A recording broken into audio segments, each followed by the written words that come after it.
Dan pada saat kita melakukan deal-dealan, si dukun ini atau si orang yang memakai, itu deal-dealannya seperti apa? Konsekuensinya apa? Kapan tumbal itu harus dipersembahkan? Setelah terpilih.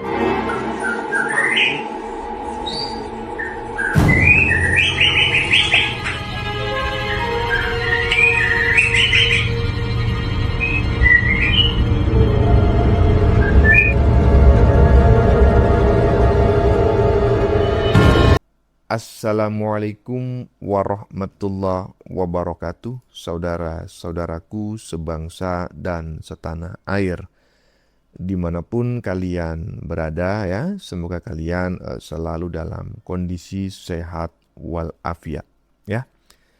Berjumpa lagi dengan saya di Gaspol Update. Teman-teman sudah pada tahu nggak nih kisah-kisah terbaru nih ya?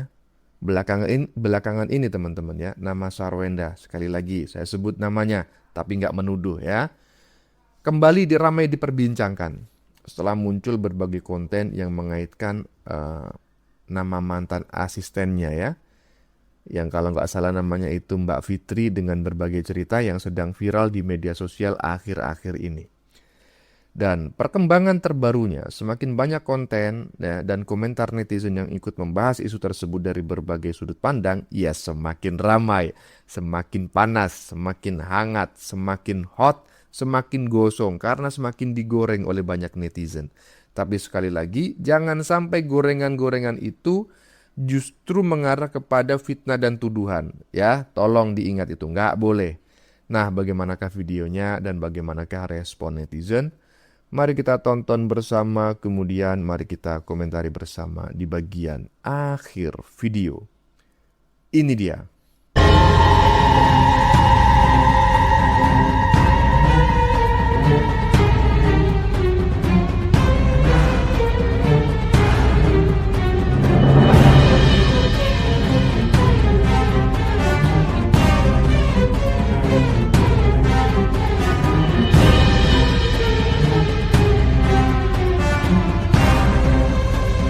Tinggi, besar, tangannya itu punya panjang-panjang, berbulu, itu menjulang ke atas, giginya terus ke bawah iya, matanya merah, bertanduk, itu baunya busuk mak. Orang yang punya pesugihan itu ada cirinya. Bisa dijelaskan ya? Nomor ciri yang paling gampang aja ya. Ya, paling signifikan. Saling pandang matanya. Kalau dia diajak pandang-pandangan mata, catok lawung, ngarani pandang-pandangan mata. Catok lawung. Cara face to face antaranya sampean karo aku gini, rata-rata dia nggak kata-kata berani. Kenapa Nyai? Yang ditumbalkan itu keluarga sendiri? Karena perjanjian itu kan ke diri sendiri. Kita kan punya turunan darah. Nah itu loh, dia bisa mencium aroma. Aku gelem perjanjian karo kowe, cuma aku pengen jaluk anak turunmu. Itu betul sakit bener kan, tapi sekarang udah mulai sembuh. Setelah ini akan kita undang lagi, setelah semuanya sehat-sehat, Kak Fitrinya sehat, dia baru bisa jalan. Kemungkinan dia ke studio itu pakai ini ya, diantar supir atau naik Grab kayak gitu, karena memang nggak bisa naik motor. Kak udah jenguk Fitri, udah, bukan jenguk lagi, kita anterin dia ke rumah sakit. Ada itu sakit medis kah? Medis ya, non medis ya. Jadi ada dua ini ya penyakitnya. Mbak Fitri udah sehat, Kak, udah berangsur sehat ya. Mbak Fitri alhamdulillah udah baikan sekarang. Nanti kalau dia udah fit, kita undang lagi podcast. Udah dijawab ya, Kak Fitri udah mendingan, udah baikan. Nanti kita undang lagi podcast kalau dia udah fit. Yang jelasin nanti Kak Fitri aja, dia didiagnosa apa ya. Ya, selain ada sakit medis, ya itu akhirnya larinya ke medis guys. Kalau sudah sembuh Kak Fitri, kita podcastin lagi. Masih kita sembunyikan ya sakitnya, takut didengar oleh si Anu ya. Sambil beberes rumah pelakunya diungkap saja, ya nggak bisa dong, karena ini kan berhubungan sama non medis ya. Jadi kita nggak bisa menjudge si pelaku gitu. Karena kalau dia misalkan terbukti ternyata bukan dia gitu, itu yang kita takutkan. Sakit non medis, ya medis ada, non medis ada. Coba cari mantan satpam dan sopirnya. Iya, karena akses kita ke sana itu, kalau Mbak Fitri dia udah lama tuh sebelum satpam, mungkin satpam yang terdahulunya yang ada, tapi dia kayaknya nggak mengalami. Nah yang terbaru itu Mbak Tuti ya. Iya. Mbak Tuti itu memang dia mungkin kemungkinan besar ya dia masih ada kontaknya si security itu, masih ada security atau supir ya. Kacau teman-teman ya. Jadi ada sosok yang bentuknya seperti ini di rumah Mami O. Ya Mami O ini siapa saya juga kurang tahu ya.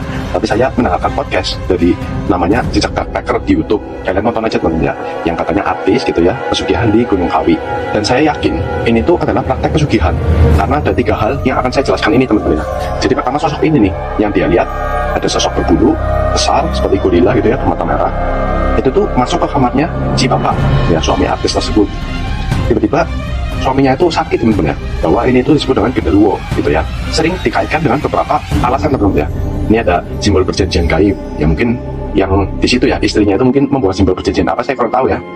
Dan ini sosok pekerja mistis. Nah ini apakah sedang mencari tumbal atau apa nih teman-teman ya, dan sebagainya. Oke, ini yang pertama teman-teman sudah aneh ya. Dan kita akan ke hal yang lebih teknis lagi. Anaknya itu setempelan ular gitu ya, ular hitam. Nah, saya nanya, ular hitam itu maksudnya apa ya? Kalau dari mitos dan kepercayaan itu artinya petanda tamu atau kehadiran makhluk halus dalam rumah gitu ya. Lalu kaitannya dengan pesugihan, ini yang ngomong teman-teman ya, bukan saya ya. Siapa ya? Nggak tahu ya rumahnya siapa ya, cuma biasa rumah artis kan seperti ini teman-teman ya. Nah ini rumah artis yang saya lihat ini, kita lihat itu tuh agak sulit untuk menemukan ular di sini teman-teman ya. Pertama, kalau di perumahan mewah, biasanya tempatnya itu sudah dibangun banyak teman-teman ya, fasilitasnya, entah rumah-rumah, mungkin mall, atau tempat belanja, tempat rekreasi seperti salon dan sebagainya. Maka dari itu, kalau rumah mewah tempatnya, itu tuh agak sulit ditemukan ular. Apalagi ular itu habitatnya itu adalah di sawah, terus di rawa-rawa gitu ya. Jadi ada tingkat kelembapannya teman-teman ya. Dari sudut pandang saya ya sebagai arsitek, ini tuh kan rumahnya desainnya seperti ini teman-teman ya. Jadi tidak ada halamannya. Yang mungkin ini sebetulnya rumah di Indonesia itu kalau secara aturan harusnya memiliki taman dan ruang resapan teman-teman ya.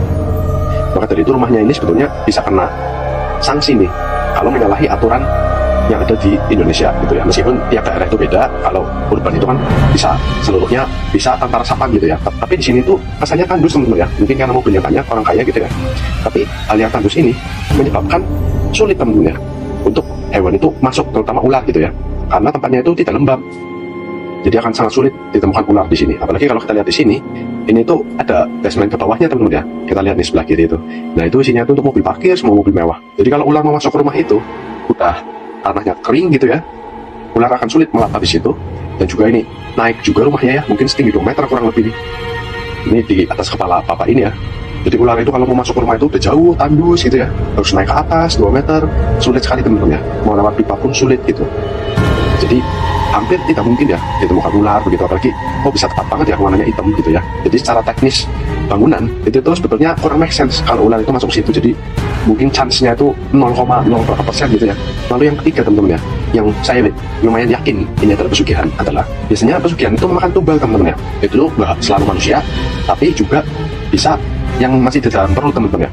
Jadi anak lagi berkembang, tiba-tiba 3 bulan 4 bulan hilang gitu. Nah kalau saya dengar dari podcastnya itu kan juga seperti itu teman-teman ya. Dia sempat keguguran 2 kali dan sebagainya, cuma kita nggak pikir macam-macam lah. Mudah-mudahan itu karena sakit atau apa gitu ya. Banyak sekali karyawannya yang jadi korban teman-teman. Ini tuh saya juga tahu ya. Ada orang yang saya lihat dengan mata kepala saya sendiri ke Gunung Kawi, memang karyawannya itu jadi tumbal teman-teman ya. Banyak ada aja pokoknya yang menghilang, terpulang dan sebagainya. Ini saya di dunia arsitek teman-teman ya. Makanya kan yang kayak gitu tuh kontraktor. Jadi kontraktor itu biar laris itu mereka ke Gunung Kawi sangat udah terkenal banget di seluruh Indonesia. Itu semua tahu Gunung Kawi itu pusatnya terbesar pesugihan teman-teman ya. Jadi kalau di arsitek itu udah lekat sekali gitu ya. Makanya ada sebutannya itu tumbal proyek. Nah tumbal proyek itu ya karena seperti itu teman-teman. Saking banyaknya kontraktor yang ke Gunung Kawi, jadi masyarakat itu udah tahu semua. Rahasia umum gitu. Kalau Gunung Kawi itu ya kalau di proyek memakan korban gitu ya. Itu udah hal yang sangat lumrah gitu. Makanya ketika kemarin ada yang ke situ lagi ke Gunung Kawi ini bukan. Ya, teman-teman, ini adalah komentar sisipan pertama ya pada segmen pertama dari saya. Dan perlu saya sampaikan, ini videonya agak panjang nih, 1 jam lebih ya, hampir 2 jam mungkin ya. Jadi siapkan kopinya ya, karena nanti saya juga banyak komentar di tengah-tengah sebagai sisipan.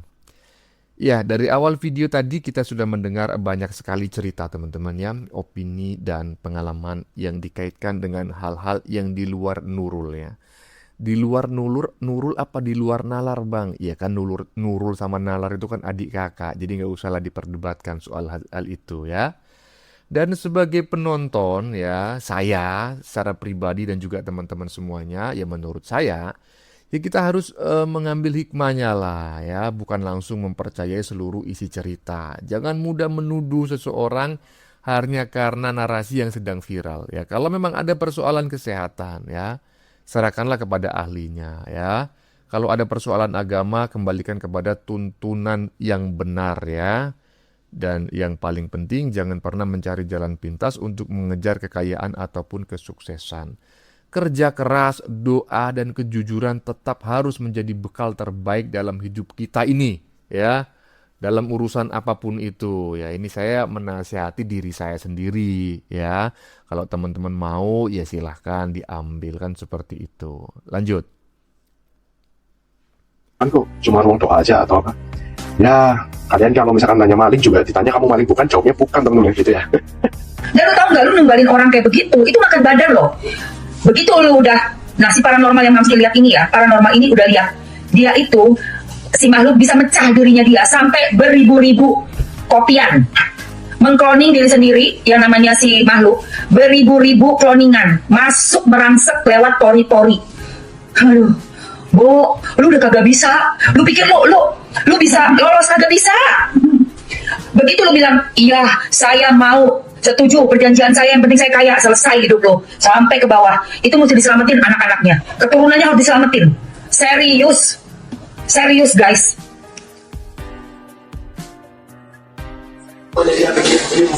Enggak, itu salah itu. Adika RO itu salah. Itu Adika RO si J itu kan lagi banyak nih sekarang nih. Fitiknya itu udah diedit, nggak boleh juga mengedit sampai informasinya salah. Dia tuh lagi cerita untuk konten, bahan kontennya dia waktu punya tema-tema apa namanya horor itu loh. Jadi dipotong-potong diedit, itu gua nggak mau bahas itu jadi fitnah. Gua nggak mau, nanti gua dosa. Ya, gua nggak mau membahas yang fitnah. Bisa bebas di keturunan apa yang kagak bisa. Kagak ada. Lu tahu nggak sih, si paranormal kan ngobrol sama silumannya tuh. Lu tahu dari kapan? Udah dari 100 tahun lebih. Berapa generasi tuh? Udah 100 tahun lebih ke atas nih.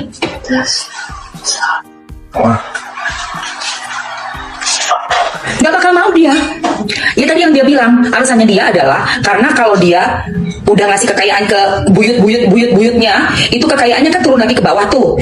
Terus dimakan lagi sama anaknya. Apapun deh yang dihasilkan kekayaan itu kemakan sama anak-anaknya, ke bawah lagi, ke bawah punya anak lagi, anak punya anak, itu tetap ada stempel di pala.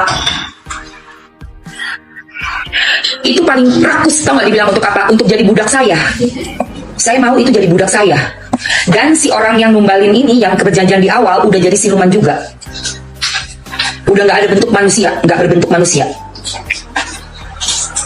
Jadi jahat, bengis, jadi udah gak bakal diterima, bakal masuknya ke neraka jahanam. Na'udzubillah min dzalik.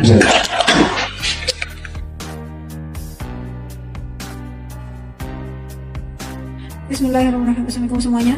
Pesugihan putih itu nggak ada. Mau sampai kapanpun pesugihan putih itu nggak ada. Itu dampaknya bukan hanya ke 7 turunan, tapi semua turunan hingga kiamat. Jangan salah, semua keturunan hingga kiamat itu nggak ada juntrungnya itu. Makanya jangan cari-cari pesugihan. Itu pasti dihancurin semuanya. Makanya jangan pernah cari pesugihan. Kalau pingin kaya kerja, banting tulang, ya. Habis itu ngirit, jangan boros, sedekah jangan lupa. Duit jangan buat hambur-hambur yang gak jelas. Nabung. Itu kalau pengen kaya. Pesugihan mau modal apa aja, tumbalnya nyawa. Gak ada pesugihan gak tumbal nyawa, gak ada. Jin mana coba kasih tahu saya. Jin mana yang pesugihan tapi tumbalnya bukan nyawa. Kasih tahu saya biar saya temui jin itu. Biar saya sekalian yang minta. Itu tidak ada sama sekali. Tidak ada sama sekali. Pesugihan tetap tumbalnya nyawa. Dan itu dampaknya bukan 7 turunan. 7 turunan itu sedikit. Tanpa terhitung keturunannya.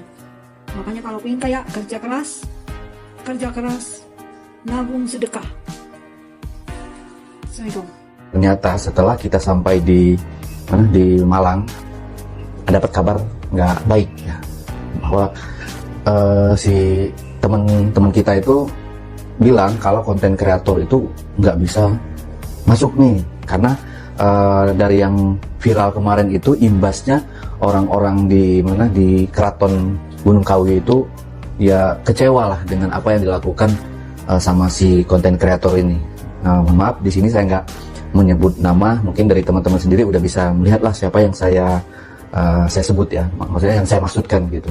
Jadi akibat dari si ulah konten kreator ini atau influencer ini, imbasnya mereka itu jadi kayak semacam memprotek di ruang lingkup. Duitnya dari mana nggak disebutin. Ini aku jelasin uang pesugihan ya, bukan pengelarisan ya. Kalau pengelarisan nanti aja lah aku ngebahasnya. Ingat ya buat kalian yang tentang kalau mau ngebahas hal-hal kayak gini tuh apa adanya aja. Karena bangsa mereka itu juga tidak basa-basi kayak bangsa manusia, banyak basa-basinya. Mereka A, B, B gitu. Manusia A dipelintir jadi B. Dikasih tahu yang benar, nyangkal, nggak mau. Yang benar dibilang salah, yang salah dibilang benar. Karena dia tuh hanya melihat casingnya aja gitu. Ambil positifnya, buang negatifnya. Oke. Jadi hampir 75% uang pesugihan itu bentuknya itu emas, sayang. Jadi kalau dijual itu jadi duit. Makanya kalau ada yang namanya penggandaan uang itu bohong. Yang ada uang yang aslinya kamu diganti sama duit yang bohong-bohongan. Oke. Ingat ya, hidup ini itu yang penting satu, ibadah sesuai keyakinan dijalani, berbuat baik, udah berjihad untuk anak dan istri, bekerja gitu. Terus nggak usah ikut-ikutan, maaf ya. Banyak banget tuh orang-orang yang katanya ngikut-ngikut padepokan ini. Nggak semua padepokan ya, maaf, tidak semua padepokan. Banyak padepokan yang nggak benar alirannya. Aku tidak mau mengatakan yang ini yang itu, pokoknya banyak yang nggak benar tapi tidak semuanya ya. Ngikut-ngikut kayak gitu jadi nggak benar, meninggalkan anak istri, tidak mau bertanggung jawab sama anak istri, ya kan. Maaf ya, yang mondok aja tidak semua. Banyak yang ustadznya nggak benar, apalagi ngikut-ngikut padepokan. Jadi malas kerja nantinya. Nanti kalau udah kerja duitnya dikasih ke gurunya. Nah, udah dikasih makan, udah dikasih doa-doa, udah kayak dihipnotis. Maaf, tidak semuanya gitu. Oke, kembali lagi. Uang pesugihan itu ya kebanyakan ya dari emas bentukannya, nanti dijual jadi duit. Dan ingat, pesugihan itu nggak bisa putus kecuali metong ya. Jadi kalau ada yang bilang bisa, udah deh, nggak usah nyangkal. Dikasih tahu, netizen itu suka nyangkal. Oh, lihat di Google, terserah kamu mau ngomong apa. Aku tuh kalau ada orang yang komen aneh-aneh, mending aku hilangkan aja, lenyapkan aja gitu loh. Ngapain sampah gitu loh. Makanya hidup ini nggak usah aneh ya. Makanya kalau orang nggak punya, sering dihina itu kadang-kadang ada bisikan setan gitu. Kalau nggak kuat iman, kita tuh terbawa arus ya. Jangankan jangan. Oke, saya potong untuk yang kedua kalinya. Dan pada bagian ini, narasumber lebih banyak menyampaikan pandangannya mengenai pesugihan dan berbagai praktik mistis ya. Terlepas dari benar atau tidaknya klaim tersebut ya, itu adalah pendapat pribadi, tetapi ada satu pelajaran yang menurut saya memang sangat penting untuk diambil hikmahnya, yaitu jangan sampai ya rasa ingin cepat kaya itu membuat kita justru menghalalkan segala cara ya. Rezeki yang baik ya itu datang dari usaha yang halal, disiplin dan kerja keras, walaupun terkadang datangnya itu agak lambat dan kurang banyak gitu ya. Kadang kita itu masih ngerasa nggak cukup ya, tetapi kalau misalnya kita menempuh jalur yang nggak benar itu ya juga nggak benar ya kan. Selain itu teman-teman ya, kita juga harus berhati-hati dalam menyebarkan informasi karena sebuah narasi yang belum tentu benar itu bisa berdampak buruk bagi orang lain ya. Itu harus kita ingat selalu. Lanjut. Kan anak istri umur sendiri aja dia bisa digadaikan ya kan. Dan biasanya setahu aku, kalau menurut batin aku yang bilang, pesugihan itu biasanya setiap tumbalnya itu setiap hitungan ganjil sekali. Itu bisa dari menantu, anak ya, seperti itu, menantu, anak, ataupun pembantu yang memang, dan biasanya dikasih tanda, dikasih makanan atau dibeliin baju atau dibeliin apalah, pokoknya kayak disayang dulu, habis itu barulah dimasukin ke perangkapnya dia gitu ya. Sama sih kayak pengelarisan juga sama, cuman kalau pengelarisan itu bedanya dia punya dagangan nih, kayak dibikin yang tidak sewajarnya gitu, dibikin orang itu yang imannya nggak kuat itu, yang lewat di situ, yang lewat, oh mampir sini, kayak ditarik energinya, tapi nggak bertahan lama, ditarik yang tidak sewajarnya. Makan di situ enak, tapi kalau baca Bismillah ya muntah gitu loh, maaf ya. Kalau benar-benar orang itu bacanya dari hati, terus orangnya ibadahnya kuat, makan yang pakai penglarisan itu langsung gak enak. Makanya kan kadang-kadang ada orang yang makanan dimakan di situ enak, dibawa pulang baru berapa menit udah hambar, udah gak enak gitu. Biasanya nggak semuanya ya, tapi emang itu ciri-cirinya gitu. Ciri-cirinya yang pakai penglarisan itu biasanya ramenya tidak sewajarnya, tapi ada hitungan tahunnya. Biasanya tumbalnya bisa karyawannya atau naruh duit di situ, siapa yang ngambil nanti ya itu buat tumbalnya. Ataupun biasanya sering ada kejadian di rumah makan, di depan rumah makan ada yang kecelakaan, entah itu accident atau tertabrak terus nanti hancur di situ balangnya, hancur darahnya ngalir, itu aja juga bisa, itu bisa juga, itu buat wadal juga, nanti makin kayak gitu makin rame gitu ya. Tapi kan maaf tidak semuanya gitu ya. Tapi kalau ciri-ciri yang penglarisan emang ramenya nggak sewajarnya gitu. Jadi kayak dibikin kayak gitu, nah itu bedanya. Tapi tetap tumbalnya sama gitu. Dan kenapa biasanya orang yang punya pesugihan itu kalau dibilang pelit, mereka itu nggak juga gitu. Karena apa? Karena mereka tuh senang semakin ada orang utang yang nggak mau bayar, bisa jadi tumbal gitu. Begitu. Kan dia akan memberi biasanya yang diminta siapa nih? Dia kan ada perjanjian, oh tahun ini aku boleh nggak ngasih orang lain? Oh boleh. Terus jadi siapa gitu? Pembantunya, karyawannya, pekerjaannya. Karena di tempat aku juga, dulu aku pernah kerja juga, iya kan, aku bareng orang Banten dulu. Aku tuh ngeliat ya di pohon apa itu sukun ya di dalam rumah tuh gede banget, kayak ada kepala yang digantung gitu pakai kain mori. Terus ya aku diem aja gitu kan, itu punya pesugihan majikan aku tuh. Terus yang orang Banten itu juga sensitif, terus dia baru datang malam-malamnya kayak kesurupan, teriak-teriak 2 orang.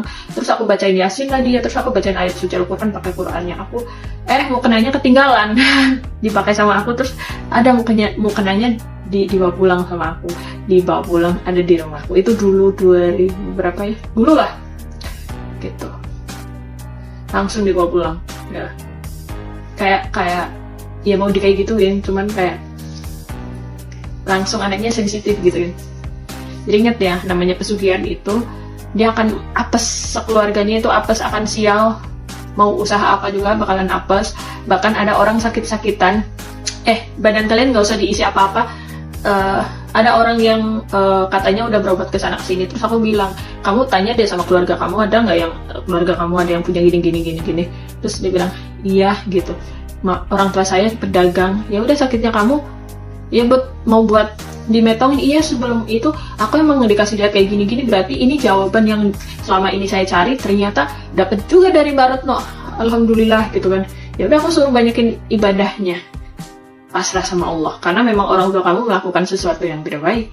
Jadi ya itu karmanya kamu, masalah nanti umur kamu panjang atau enggak ya kamu mintanya sama Allah ya gitu kan. Nah, jadi buat kalian mau susah mau seneng hidup kalian di jalan yang benar. Aku nggak percaya sama gitu-gituan, aku percaya sama yang Maha Kuasa aja. Ya udah, temuin yang Maha Kuasa, temuin gitu loh. Dikasih tahu ngeyel.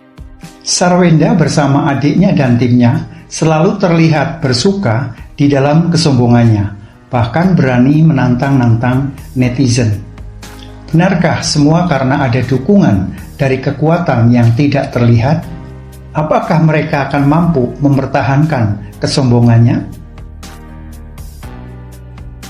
Inilah momen Sarwenda dapat ramalan buruk, guys. Video ramalannya dari Denny Darko. Di video itu ya, Sarwenda dapat kartu tarot yang bernama The Devil. The Devil sendiri adalah identik dengan haus duniawi, hubungan dengan tidak sehat, dan keserakahan. Ini tuh bikin netizen berpendapat kalau ramalan ini akurat banget buat Sarwenda. Saya melihat Sarwenda ini akan kehilangan rumah mewahnya dan hak asuh anak-anaknya. Oh, ada yang tumbang nggak? Tumbang itu artinya jatuh lah dia posisinya. Yang selebritis yang tumbang, karirnya jatuh, merosot, rezekinya, keuangannya juga merosot. Pekerjaannya full di entertainment, dunia selebritis, jobnya semuanya nol.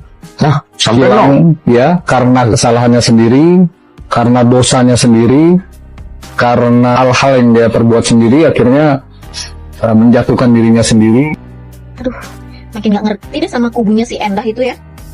Katanya dia berjuang untuk anak, tapi begitu diajak ketemu tanggal 11, dia membatalkan karena alasannya katanya si pihak Ruben sudah mendaftarkan gugatan hak asuh ke pengadilan gitu ya kan.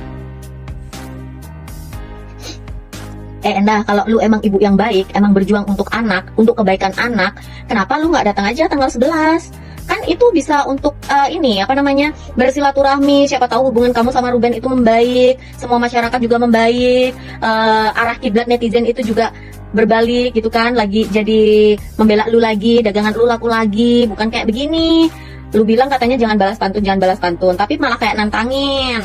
Katanya tunggu aja sampai tanggal 15. Tanggal 15 bakalan ada hal-hal yang dikuak lagi. Nah, kita juga nunggu-nunggu nih kira-kira apa tuh tanggal 15 tuh yang dikeluarkan pihak sono, ya kan? Apakah chat-chat settingan kayak kemarin, chat-chat editan kayak kemarin atau apa? Ya kita sebagai netizen walaupun kita nggak pinter hukum, nggak pinter ini itu gitu ya kan, tapi kita lo paham, kita lo ngerti sebenarnya orang yang baik, orang yang punya niat baik, yang punya tujuan.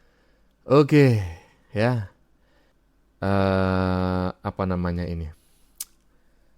Saya komentari lagi lah. Di bagian ini ya, muncul berbagai pendapat ya tentang ramalan hingga spekulasi yang mengaitkan kehidupan seseorang dengan berbagai kejadian ya. Dan menurut saya sebagai masyarakat ya kita sebaiknya tidak mudah menghakimi lah hanya berdasarkan potongan video atau opini yang beredar di media sosial. Walaupun mungkin narasumber atau netizen itu ngomongnya atau ceritanya itu sangat meyakinkan ya. Kata orang Jawa itu koyo iyo oh. Tetapi ya biarlah setiap persoalan itu diselesaikan berdasarkan fakta dan bukti ya, bukan asumsi bahkan opini ya. Yang bisa kita ambil sebagai hikmah ya hanya pentingnya menjaga akhlak ya, memperbanyak ibadah, bekerja dengan jujur dan tidak mudah tergoda oleh sensasi yang belum tentu benar ya. Dan semoga kita semua dijauhkan dari fitnah, prasangka buruk dan jalan hidup yang menyimpang ya. Dan mudah-mudahan Mbak Fitri yang mungkin saat ini masih mengalami sakit ya atau gangguan kesehatan segera sembuh. Lanjut. Tujuan baik itu seperti apa? Nah, kalau kamu ini terkesan mengada-ngada, terkesan berbelit-belit dalam menyelesaikan masalah ini, yang padahal kata kamu ini adalah demi anak-anak, biar mental anak-anak terjaga gitu ya Kak. Tapi kenyataannya apa? Yang kamu pertontonkan ini justru kamu seolah-olah ingin menantang kubu Ruben untuk salah dan benar gitu. Ini satu aja pertanyaan ya Anda ya, satu pertanyaan. Sebenarnya lu kekeh banget ngerebutin hak asuh itu, lu nggak rela banget anak lu itu diasuh sama bapaknya, itu kenapa? Apa karena takut kehilangan 200 juta? Takut kehilangan fasilitas? Atau takut kehilangan exposure lagi dari kamera sorotan media gitu, jadi lu redup? Apa sebenarnya yang kamu takutkan? Atau kamu malah takut kalau anak-anak itu akan berbicara, akan ngomong sesuatu sesuai dengan keinginan mereka, sesuai dengan isi hati mereka sama yang dilakukan sama Onyo? Karena otomatis nanti kalau lu nggak dapet hak asuh itu jatuh ke tangan Ruben, berbalik arah gitu ya kan, otomatis kan Ruben udah nggak perlu lagi kan ngeluarin duit ratusan juta buat kamu gitu kan, bukan buat kamu sih, buat anak-anakmu katanya gitu. Jadi ya otomatis tidak ada 200 juta itu. 200 juta itu kan pasti sudah dialihkan untuk kebutuhan anak-anaknya, karena anak-anaknya nantinya akan diasuh oleh Ruben gitu ya kan. Herannya loh, kok ada sih ibu setega ini gitu ya kan. Padahal kalau kamu itu dari awal, kamu itu nggak usah neko-neko, waktunya anak-anak sama kamu ya sama kamu, waktunya anak-anak sama bapaknya ya sama bapaknya, kasih sesuai keputusan persidangan 4 hari di elu, 3 hari di bapaknya. Kan lumayan lu 3 hari bisa mesra-mesraan, bisa bucin-bucinan sama si CEO di rumahnya Ruben. Bertingkah sih lu. Coba kalau lu nggak gini, masalah ini nggak bakalan besar, nggak bakalan seperti ini, lu nggak bakalan kehilangan endorsan, nggak bakalan dihujat, nggak bakalan kebongkar gunung kawian ya kan. Tapi ya kembali lagi, semua yang kita lakukan di dunia ini semesta mencatatnya. Ingat itu, hukum karma itu ada, hukum tabur tuai itu ada. Mungkin aja kan si Endah dulunya begini, begitu, begono, kita juga nggak tahu. Sekarang akhirnya dibalas oleh alam seperti ini. Kita nggak tahu juga kedepannya nanti seperti apa ya kan. Jadi mari kita tunggu aja kelanjutannya si Endah dan komplotannya itu berujung seperti apa. Dan untuk si Jordi, lu diem-diem baik deh. Sekarang udah banyak tuh seruan boykot buat lu. Untuk pengacaranya juga baik-baik deh, jangan cuma nyari duit doang, membutakan klien, menyuruh klien bikin laporan ke sana, ke sini, ke situ, nanti ujung-ujungnya jadi blunder. Ya tahu kita kalau kalian itu dibayar untuk membela, tapi ya pakai logikanya, kira-kira ini nanti efeknya seperti apa gitu loh. Bener deh kata netizen, lu magang, makanya kayak gini-gini aja harus diajarin sama netizen ya kan. Pesugihan Gunung Kawi, mitos atau fakta? Nah, kemarin itu kan ramai banget dibahas. Ada pesulap merah juga, dia udah menelusuri jejak pesugihan Gunung Kawi. Konon katanya pesugihannya itu ada 2 jalur. Jadi jalur langit, tirakat gitu, memohon rezeki pada Yang Maha Kuasa. Sama satu lagi adalah jalur black magic alias jalur gelap ilmu hitam. Nah, aku orangnya agak skeptis ya sama gini-gini. Jadi kayak antara percaya dan nggak percaya. Tapi aku punya cerita satu nih. Ini masih saudara yang jauh, makanya aku bisa kedengaran ceritanya. Sebut aja namanya Pak Adit. Jadi Pak Adit ini kayak cindo-cindo yang punya toko gitu loh ya. Nggak kayak aku, Cina tanpa toko. Jadi si Pak Adit ini punya usaha. Dia itu usahanya usaha besi gitu lah ya, bisa dikatakan salah satu usahanya yang paling utama tuh adalah besi. Jadi Pak Adit ya punya istri dan punya 3 anak, jadi 2 cewek dan 1 cowok. Terus di satu titik itu mungkin dia merasa udah mentok sampai dia harus minta pesugihan ke Gunung Kawi, nggak tahu apa alasannya. Intinya pergilah dia ke Gunung Kawi, dan selepas itu nggak tahu ritual apa yang dilakukan dia. Habis itu usahanya tuh bener-bener booming banget. Dia dapat tender banyak dan nggak cuma usaha besi, terus dia buka usaha lain dan semuanya sukses sampai jadi konglo, bener-bener kaya banget. Nah, dia seperti yang aku ceritain, dia punya 3 anak. Anaknya 2 cewek dan yang paling kecil itu adalah si bungsu cowok yang disekolahin sama dia di luar negeri. Jadi ini konon katanya anak sayangan dia, si ketiga si bungsu ini. Disekolahin ke luar negeri terus dipanggil balik sama dia ke Indo buat mewarisi bisnisnya dia yang udah gede ini. Waktu awal-awal balik dari luar negeri, si anak ini tuh kayak pergi ke luar kota gitu, tapi keluar kotanya nggak terlalu jauh sama teman-temannya. Di dalam satu mobil, anak cowok ini berempat atau berlima gitu di dalam satu mobil, terus terjadi kecelakaan. Dan yang meninggal itu cuman anak cowok Pak Adit aja. Teman-temannya yang lain terluka tapi nggak apa-apa, nggak ada yang meninggal. Jadi katanya dia tuh kelempar keluar dari mobil. Oke.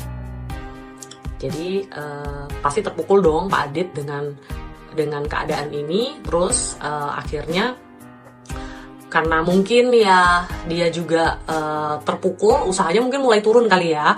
Nah, di tengah-tengah usaha dia yang turun ini, si anak ceweknya dia itu kayak kena depresi gitu loh. Entah karena dengan semua kejadian yang terjadi ini terus dia jadi depresi atau gimana. Pokoknya intinya sampai si anak cewek ini harus masuk ke rumah sakit jiwa, jadi masuk ke RSC.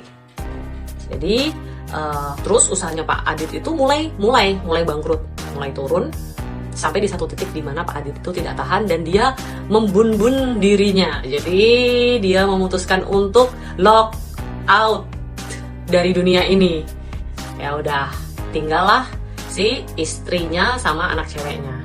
Istrinya ini tidak pernah kerja, nggak pernah diajarin usaha juga, jadi harta-harta yang tersisa itu dibuat hidup sama istrinya. Bahkan dibuat pacaran, jadi beberapa tahun berselang, terus si istrinya Pak Adit punya pacar lagi. Harta yang tersisa dari Pak Adit cuma tinggal 1 rumah. Dan 1 rumah ini sekarang jadi objek rebutan antara si pacar istrinya, dan istrinya tentunya sepaket, sama anak ceweknya. Dan katanya tuh kayak drama banget, dibilang umur, jodoh, rezeki, ya mati hidup itu semua di tangan Tuhan. Jadi bisa aja ya mungkin semua yang terjadi ke Pak Adit itu kan karena dia percaya gitu loh, dia akan sukses, makanya dia jadi sukses ya. Aku juga nggak tahu, tapi kenyataannya itu yang terjadi gitu. Jadi mungkin kalau teman-teman yang lain punya pengalaman atau mungkin pernah dengar cerita dari teman atau saudara yang pesugihan ke Gunung Kawi, mau cerita di bawah sini boleh. Tapi aku tetap agak kurang percaya sih sama yang gitu-gitu. Kalau kalian gimana? Malam. Saya potong lagi. Masih panjang juga nih videonya nih.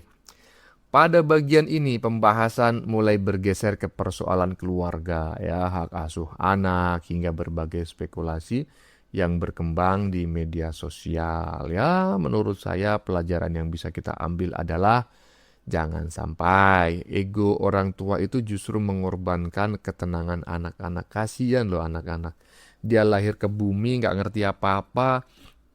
Orang tuanya berkonflik, malah menjadi korban konflik orang tua ya. Anak itu membutuhkan kasih sayang dari kedua orang tuanya ya, tidak peduli siapapun kedua orang tuanya. Bukan malah membutuhkan konflik yang terus dipertontonkan di ruang publik ya. Malu juga nanti anaknya itu, apalagi kalau dia sudah besar nanti, kasihan ya. Dan sebesar apapun permasalahannya, semoga semua pihak mengedepankan komunikasi yang baik dan mengutamakan kepentingan anak di atas kepentingan pribadi ya. Tolong diingat itu. Lanjut. Oke, saya potong lagi videonya. Mohon maaf teman-teman ya, mengganggu konsentrasi kalian semua. Di segmen ini narasumber mulai mencoba meluruskan anggapan masyarakat mengenai Gunung Kawi ya. Dan mengingatkan bahwa banyak orang datang ke Gunung Kawi itu untuk berdoa kepada Tuhan ya. Bukan semata-mata karena hal-hal mistis ya. Ini yang nggak tahu juga apakah ini fakta, apakah ini pengalaman pribadi ataukah ini opini ya. Menurut saya ini menjadi pelajaran ya agar kita tidak mudah memberi stigma terhadap suatu tempat hanya karena isu yang viral. Nah, ini penting nih. Jangan hanya karena viral ya sebuah tempat itu begini, kemudian kita menganggap itu sebagai sebuah kebenaran atau fakta. Bisa jadi itu opini, bisa jadi itu juga pengalaman pribadi, tetapi tidak masuk kategori fakta secara umum. Jangan sampai informasi yang belum jelas membuat kita menghakimi sebuah daerah ya, tetapi juga jangan sampai kita mudah menolak. Wah, nggak bener tuh, jangan-jangan bener kan seperti itu ya. Intinya jangan mudahlah kita menghakimi sebuah daerah, menghakimi sebuah budaya, ataupun menghakimi sebuah kelompok masyarakat tertentu. Dan yang paling penting, kita tetap harus yakin bahwa rezeki itu berasal dari Tuhan dan harus ditempuh dengan ikhtiar yang baik ya.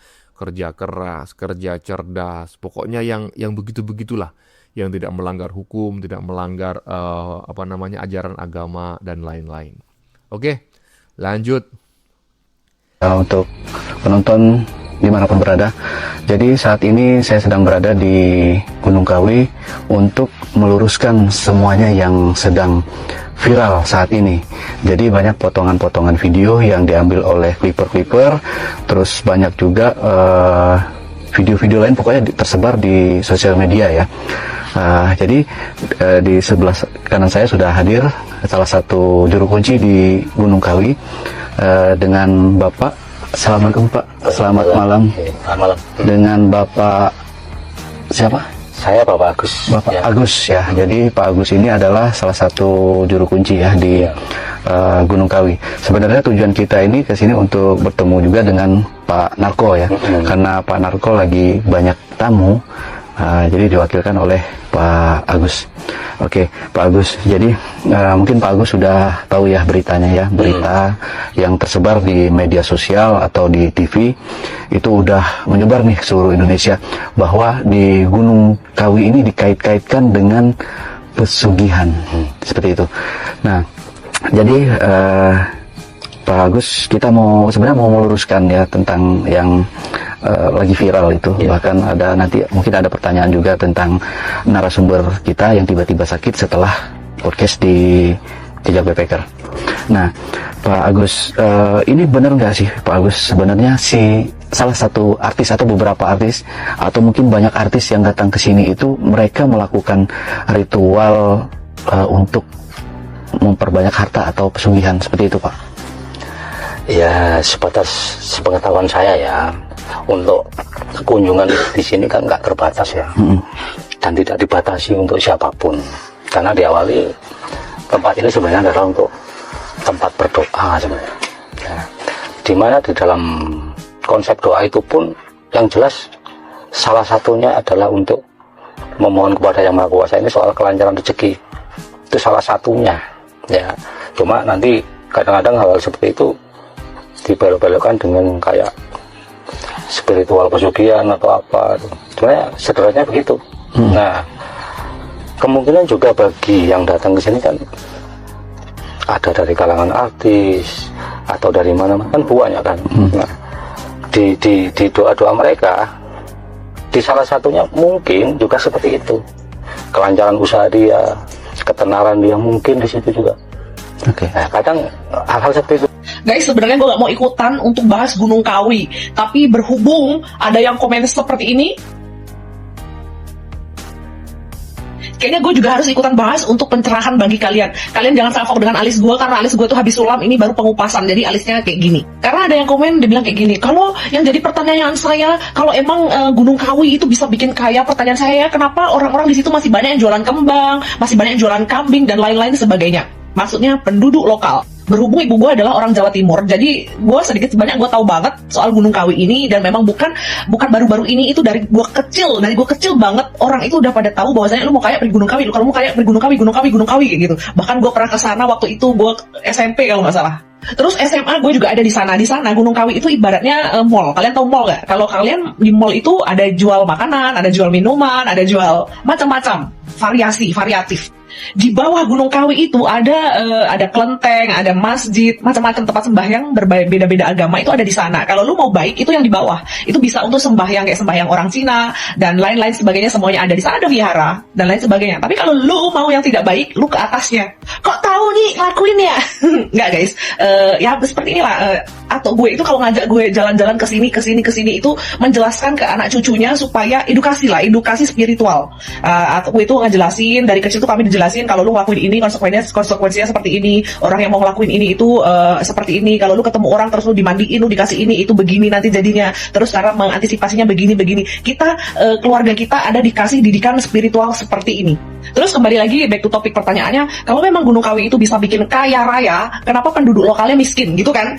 Guys, penduduk lokal itu semua udah pada tahu konsekuensinya, karena yang datang ke sana bukan hanya yang berhasil saja. Kalau kalian nggak percaya, kalian tanya sopir atau ojol-ojol yang naikkan ke Gunung Kawi. Jadi di bawah sebelum kalian naik gunung itu, di situ akan ada pangkalan kayak pangkalan ojek, sopir. Nanti bawa ke atas itu ada. Tanya sama bapak-bapak itu. Bapak-bapak tukang ojek di sana. Bapak-bapak tukang ojek itu biasanya bawain orang dari dia susah sampai dia kaya, sampai dia hancur lebur.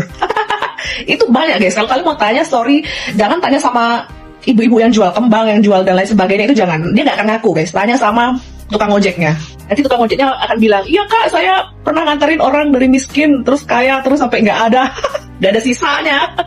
Mereka pasti akan jujur. Tapi kalau kalian mau suruh dia cerita, ya kalian kasih ajak nongkrong, kasih rokok, minum kopi gitu. Di sana ada tukang ojek yang biasa nganter ke atas tuh ada. Jadi Gunung Kawi itu ibarat mall guys. Kalau kalian mau cari yang baik-baik, yang enak-enak ada. Kalau kalian tergantung tujuan kalian. Kalian mau hiking pun di sana bisa.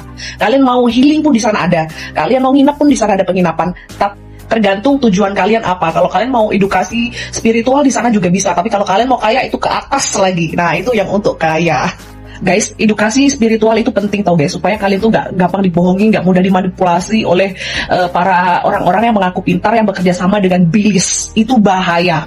Terus ada lagi yang komen sama gue, kak kalau gue pesugihan tuyul itu gimana? Apakah itu besok harta? Sama aja guys, sama aja. Kalian mau tuyul, mau susuk, mau kalian pelihara Pak Bahlil, tapi kalau kalian sudah melakukan persembahan itu secara tidak langsung kalian sudah kaki kanan kalian sudah masuk neraka, kaki kiri kalian masih di dunia. Ibaratnya kalian udah kontrak tanda tangan untuk menyerahkan jiwa kalian kepada bilis secara tidak langsung. Terserah lah apa itu namanya, mau kalian pakai susuk lah, mau kalian pakai penglaris lah, mau kalian pakai toyol, mau kalian pakai babi, mau kalian pakai udang, mau kalian pakai lobster. Kalau sudah melakukan persembahan sesajen itu yang ada ayam, yang ada kambing, yang ada sapi, udah itu udah TTD tanda tangan masuk dunia gelap. Secara tidak langsung kalian menyerahkan jiwa kalian, jiwa anak cucu kalian untuk ikut sama bilis. Secara tidak langsung, dan benang merah itu susah diputus. Jangan berpikir bahwasannya, kan bapakku yang pesugihan, aku anaknya nggak mungkin kena. Siapa bilang? Kan banyak tuh yang komen di bawah itu pada bilang kayak gini, gak apa-apa lah aku menderita, biarlah aku jadi setan, gak apa-apa. Yang penting anak cucuku bahagia. Siapa bilang? Belum tentu, karena kekayaan yang didapat atas kerjasama dengan dunia sebelah itu semu. Saya potong lagi ya. Pada bagian ini teman-teman ya, semakin banyak cerita, semakin banyak pengalaman, dan semakin banyak kesaksian yang disampaikan oleh narasumber. Ya iyalah bang, orang videonya juga sampai lebih dari 1 jam. Gimana nggak banyak cerita? Gimana nggak banyak komentar opini? Iya. Dan menurut saya kita cukup mengambil hikmahnya sajalah ya, tanpa harus menelan mentah-mentah setiap cerita. Setiap orang itu boleh bacot, boleh ngomong, boleh menyampaikan pendapatnya. boleh menduga-duga, boleh menyampaikan opininya, tetapi kita tetap harus menyaringnya. Kita boleh mendengarkannya sebagai sebuah khasanah, tapi nggak harus langsung percaya ya. Apalagi media sosial ya. Media sosial itu memang sering dipenuhi kisah yang sulit diverifikasi ya. Nggak tahu juga karena kepentingan konten ataukah bagaimana ya. Ya yang jelas ya karena demikian ya kita perlu menjaga akal sehat ya, memperbanyak ilmu dan tidak mudah terpengaruh oleh sensasi yang sedang dibangun oleh pihak-pihak tertentu. Lebih baik kita fokus memperbaiki diri ya, bekerja dengan jujur dan memperbanyak ibadah.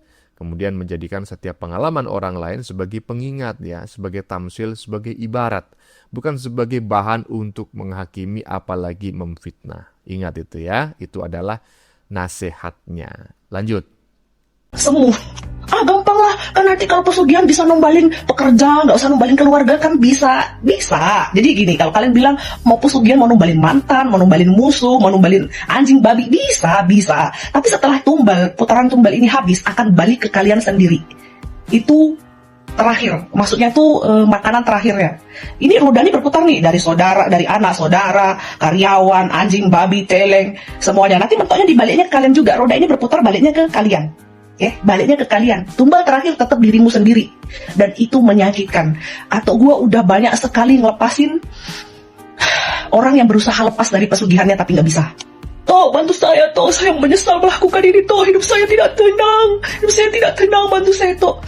Atau saya cuma bilang, maaf mas, ini sudah bukan kuasa saya, ini sudah kuasa Tuhan. Karena kau sendiri sebelumnya sudah memasrahkan diri kau kepada bilis dengan rela hati, tanpa kau sadari. Kan kemarin aku tumbalin ayam itu cuma harfiah saja. Nggak ada namanya jin atau bilis tuh makan ayam, makan kembang, nggak ada. Kalian menyediakan sesajen. Itu yang diserap tuh energi kalian. Secara tidak langsung kalian menyerahkan energi kalian untuk dimakan sama mereka. Bukan harfiahnya jin makan kembang, jin makan kambing, enggak. Itu cuma harfiah, nggak ada jin yang makan kambing, terang-terangan makan kambing, itu enggak. Kalian bilang sari-sari, itu kan menyerap sari-sarinya, itu energi yang kalian suguhkan besar. Susah ngejelasinnya. Sesajen itu cuma media. Jadi tetap yang dimakan itu energi kalian. Energi. Mau kalian sediakan kentang goreng kayak, mau kalian sediakan udang goreng kayak, tempe goreng, tahu goreng, terserah. Tapi yang kalian suguhkan itu berarti energi kalian. Kalian merelakan bahwasanya jiwa raga kalian untuk dipasahkan ke mereka. Medianya apa? Sesajen itu tadi. Makanya di dalam Islam itu ada dalilnya. Hal-hal kayak gitu itu hukumnya musyrik dan menduakan Tuhan itu adalah dosa besar. Kakak tahu, udah gue bilang atau gue udah banyak nolongin orang tapi nggak lolos, nggak jebol. Sampai atau gue itu jadi di Kalimantan tuh ada persatuan, kalau orang Indonesia bilang persatuan orang pintar gitu. Nyelamatin satu orang ini dari tangan bilis nggak bisa anjing. 7 orang mental semua nggak bisa, tuh susah. Itu cuman kuasa Tuhan yang bisa nolong. Tapi susah kalau kau sudah memasrahkan jiwa raga kau untuk sebuah kekayaan yang ditukarkan. Susah mau ngomong ya. Gue kasih tahu sama kalian ya, kalau memang pesugihan gak ada tumbal, atau gue udah kaya. Kalau memang pesugihan tuh gak ada tumbal, gue udah kaya. Kalau memang pesugihan gak ada tumbal, ibu gue, bapak gue udah kaya. Lo tau, udah kaya. Kayak mana enggak? Atau gue bisa? Pikir lagi guys, gak ada kekayaan yang instan. Ngelunte aja, itu butuh proses. Nggak ada kekayaan yang instan yang mudah dengan menumbalkan nyawa seseorang yang tidak berdosa. Itu salah.